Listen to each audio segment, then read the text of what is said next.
निर्माण हुआ तो संघ में जो भी नियम थे बने, वो नियम को पहले भगवान बुद्ध ने खुद भी पालन किया। यदि वो चाहते तो कुछ लाभ ले सकते थे, और जिस लाभ को संघ के लोग उसी से उनको लाभ देते कि आप उनको छूट दी जा सकती थी, लेकिन भगवान बुद्ध ने उस छूट का ना कभी छूट लेने की कोशिश की, और जो सब बाकी लोगों के लिए नियम बनाए थे वही नियम उन्होंने भी पालन किया।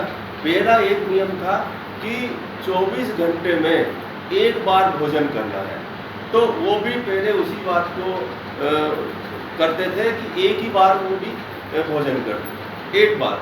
दूसरा, जो हमारे जो धर्म की सबसे बड़ी विशेषता है, जिसके लिए हम दूसरों से भी कहते हैं कि एक बार हमारे भिक्षु के पास में अपनी कोई संपत्ति नहीं होगी।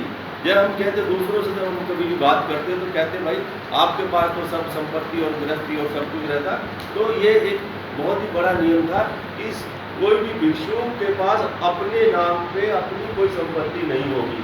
तो भगवान बुद्ध ने ये नियम को पालन किया, उनके पास भी कोई संपत्ति अपनी नहीं थी। ये तो मेरे हिसाब से आज तक चला आ रहा है कि कोई भिक्षु के पास कोई संपत्ति नहीं होती है जी। इसके अलावा उन्होंने कहा कि वो कपड़े की बात की, जो चीवर कि केवल 3 चीवर ही उनके पास होने चाहिए, तो उन्होंने उसका भी पालन पहले से किया, उनके पास भी 3 ही चीवर। और इसके साथ चीवर के साथ ये थी एक कि वो जो कूड़े में पड़े हुए कपड़े चीथड़े होते थे उनका चीवर बनाते थे। तो वो उसके पीछे कारण ये बताया गया कि इसका कारण ये है कि जो अमीर घर के या धनाढ्य लोगों के जो परिवार के बच्चे उसमें संघ में प्रवेश ना करें, इसलिए वो चीथड़ों का ये बनाते थे। तो एक बार जैसे उनकी माता जी आई, मौसी महाप्रजापति गौतमी आई, और वो अपना एक खुद से काढ़ा और हाथ से बनाया हुआ वस्त्र लेके आई, तो वो उनको दान देना चाह रही थी, उनको देना चाह रही थी, तो उन्होंने मना कर दिया। पहली बार, दूसरी बार और फिर तीसरी बार भी उन्होंने वही कहा।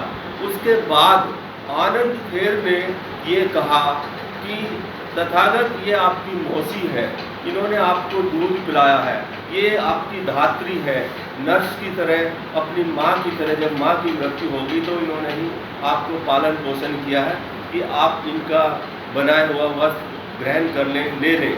लेकिन उन्होंने फिर भी वही बात कही कि जो मौसी या महाप्रजापति गौतमी लेके आई है कपड़ा, वो भिक्षु संघ को दान दे दें।